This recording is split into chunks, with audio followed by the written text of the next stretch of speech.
ప్రభు పేరట మీ అందరికీ శుభాభివందనములు. ఈరోజు దేవుని వాక్యము.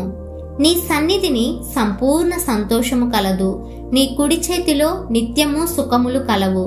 కీర్తనల గ్రంథము 16వ అధ్యాయము 11వ వచనము. ప్రియ సహోదరి సహోదరుడా, సంతోషం అనేది ప్రతి క్రైస్తవుడు కలిగి ఉండవలసిన ఒక ఆత్మఫలం. కానీ అనేక మంది సంఘ సభ్యులకు, క్రైస్తవులకు ఈ సంతోషం అనేదే లేదు.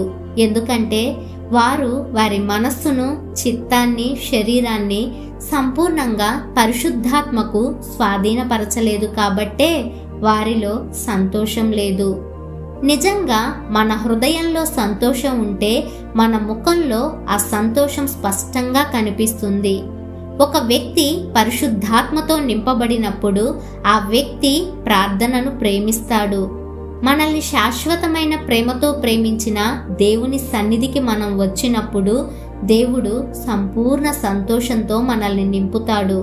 మీ సంతోషం పరిపూర్ణమగునట్లు అడుగుడి, మీకు దొరుకును అని ప్రభు అంటున్నారు.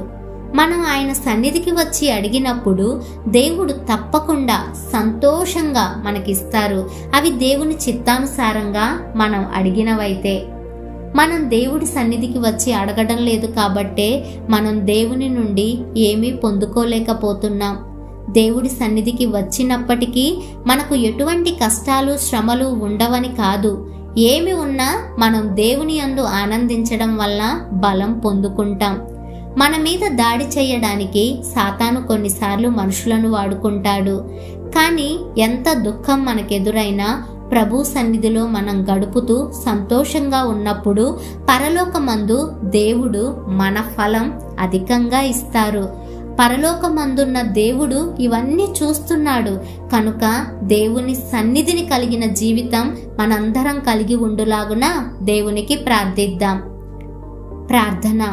పరిశుద్ధుడా, ప్రేమామయుడా, ఆత్మీయుడా, ఆత్మస్వరూపి, మీ ఘనమైన నామాన్ని బట్టి నిండు వందనాలు.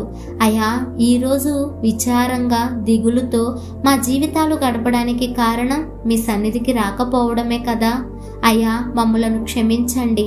ఇక మీదట మీ సన్నిధికి క్రమంగా వస్తూ మీ సన్నిధిలో ఉండే సంపూర్ణ సంతోషం, సమాధానం, సమృద్ధి కలిగి జీవించులాగున మా అందరికీ సహాయం దయచేయమని యేసు శక్తి కలిగిన నామమున ప్రార్థిస్తున్నాము తండ్రి. ఆమేన్.